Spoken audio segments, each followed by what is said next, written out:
ధర కల్పిస్తానని జగన్మోహన్ రెడ్డి గారు మాటిచ్చారట కదా, ఏమన్నా వచ్చిందా? 2019లో పూర్తి నష్టానికి అమ్ముకున్నారట కదా, నిజమేనా? రైతన్న వాడిని రాజశేఖర రెడ్డి గారు ఎలా చూసుకున్నాడన్నా? ఎక్కడ పెట్టుకున్నాడు రైతుని? నెత్తిన పెట్టుకున్నాడన్నా రాజశేఖర రెడ్డి గారు. వ్యవసాయాన్ని పండుగ చేశాడు రాజశేఖర రెడ్డి గారు. రుణమాఫీ చేశాడు రాజశేఖర రెడ్డి గారు. ఇన్పుట్ సబ్సిడీ ఇచ్చాడు, యంత్రాల మీద సబ్సిడీ ఇచ్చాడు, ఎరువుల మీద విత్తనాల మీద సబ్సిడీ ఇచ్చారు.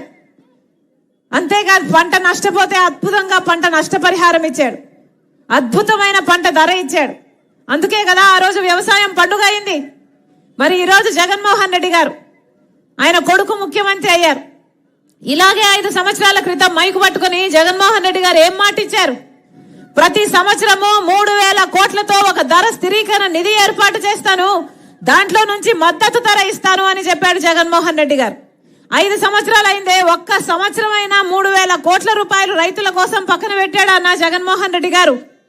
మద్దతు ధర ఉందా? ఇలాగే మైకు పట్టుకొని 5 సంవత్సరాల క్రితం చెప్పిన మాట, వాళ్ళు మేనిఫెస్టోలో చెప్పిన మాట, 4000 కోట్ల రూపాయలు పంట నష్టపోతే నేను ప్రతి సంవత్సరము పక్కన పెడతాను, ఆ నిధిలో నుంచి ఇస్తాను అన్నాడు. ఈ 5 సంవత్సరాలలో పంట నష్టపోతే ఒక్కసారైనా పంట నష్టపరిహారం ఇచ్చారన్నా? కనీసం డ్రిప్ వేసుకుందామంటే డ్రిప్ సబ్సిడీ అయినా ఇచ్చారా?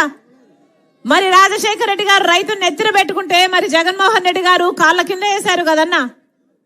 మరి జగన్మోహన్ రెడ్డి గారా రాజశేఖర రెడ్డి గారి ఆశయాలను నిలబెట్టేది? ఒకసారి ఆలోచన చేయండి. బిడ్డల్ని ఎక్కడ పెట్టుకున్నాడన్నా రాజశేఖర రెడ్డి గారు? ఇంతమంది యువకులు ఉన్నారే, ఇంతమంది యువకులు ఉన్నారు, ఈ బిడ్డల్ని గుండెల్లో పెట్టుకున్నాడు రాజశేఖర రెడ్డి గారు. ఫీజు రీయింబర్స్మెంట్ అయితేనేమి, ఉద్యోగాలు అయితేనేమి ఎన్ని చేశాడు బిడ్డల కోసం. మరి ఇప్పుడు ఏం చేస్తున్నాడు జగన్మోహన్ రెడ్డి గారు?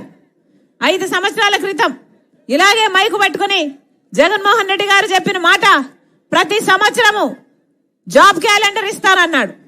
సంక్రాంతి వచ్చినప్పుడల్లా జాబ్ క్యాలెండర్ అన్నాడు. ఎన్ని సంక్రాంతులు వచ్చాయి, ఎన్ని సంక్రాంతులు పోయాయన్నా? జగన్మోహన్ రెడ్డి గారు ముఖ్యమంత్రి అయ్యి 5 సంక్రాంతులు వచ్చాయి పోయాయి. ఒక్క జాబ్ క్యాలెండర్ అయినా వచ్చిందా? ఒక్క జాబ్ క్యాలెండర్ అయినా వచ్చిందా? 2,30,000 ఉద్యోగాలు ఖాళీగా ఉన్నాయని చెప్పాడు జగన్మోహన్ రెడ్డి గారు. ఇలాగే 5 సంవత్సరాల క్రితం మైకు పట్టుకొని నేను భర్తీ చేస్తాను 6 నెలల్లో అని చెప్పారు.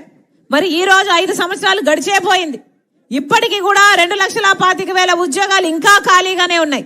మరి 5 సంవత్సరాలు జగన్మోహన్ రెడ్డి గారు ఏం చేసినట్టన్నా? గుడ్డి గుర్రాలకు బల్లుతోవేరా? 5 సంవత్సరాల క్రితం జగన్మోహన్ రెడ్డి గారు చెప్పిన మాట, 23,000 టీచర్ ఉద్యోగాలు ఖాళీగా ఉన్నాయి. సిగ్గులేదా చంద్రబాబు? 7,000కే నోటిఫికేషన్లు ఇచ్చావు అని ఆ రోజు చంద్రబాబును తిట్టిపోశారు. నేను అధికారంలోకి వస్తే 23,000 టీచర్ ఉద్యోగాలను భర్తీ చేస్తానని చెప్పిన జగన్మోహన్ రెడ్డి గారు 5 సంవత్సరాలు అయిపోయింది, ఈ రోజు వరకు కూడా 23,000 ఉద్యోగాలు, టీచర్ ఉద్యోగాలు అలాగే ఖాళీగా ఉన్నాయి. 5 సంవత్సరాలు వాటి భర్తీ గురించి ఆలోచన చేయలేదు. ఇప్పుడు ఇక ఎలక్షన్లు వచ్చాయి, 2 నెలలు ఉందనగా ఇప్పుడు 6,000తో ఒక మెగా డిఎస్సి ఇస్తానన్న వాడు దగా డిఎస్సి ఇచ్చాడు. మరి దీన్ని ఏమనాలి? దగా కాకపోతే, మోసం కాకపోతే దీన్ని ఏమనాలన్నా? ఆలోచన చేయండి. 5 సంవత్సరాలు ఏం చేసినట్టు? 5 సంవత్సరాలు ఉద్యోగాలు ఇవ్వలేదు. ఇప్పుడు ఎలక్షన్లు వచ్చాయని ఇప్పుడు ఇస్తే ఆ పరీక్షలు ఎప్పుడు జరగాలి, ఆ బిడ్డలకు ఉద్యోగాలు ఎప్పుడు రావాలి? ఇది అయ్యేదా సచ్చేదా? కనీసం కుంభకర్ణుడైనా 6 నెలలు నిద్రపోతాడు, 6 నెలలు పనిచేస్తాడే. మరి జగన్మోహన్ రెడ్డి గారు ఏం చేశారు? 5 సంవత్సరాలు నిద్రపోయారు. ఇప్పుడు ఎన్నికలు వచ్చాయి కాబట్టి మీ ముందుకు వస్తున్నారు. ఎందుకంటే ఓట్లేసే యంత్రాలుగా మిమ్మల్ని చూస్తున్నారు కాబట్టి. ఆయన బటన్ నొక్కాడట, మిమ్మల్ని కూడా బటన్ నొక్కమని అడుగుతున్నాడు. సిద్ధమని ఇప్పుడు బయలుదేరొచ్చారే, దేనికి సిద్ధమన్నా? 5 సంవత్సరాలు ఎక్కడ పోయారు? ఒక మాట చెప్తాను, ఆలోచన చేయండి. రాజశేఖర రెడ్డి గారి ఆశయాలను నిలబెడతామని వీళ్ళు చెప్తున్నారు కాబట్టి ఒక మాట చెప్తున్నా. రాజశేఖర రెడ్డి గారు రెండోసారి ముఖ్యమంత్రి అయ్యాడు.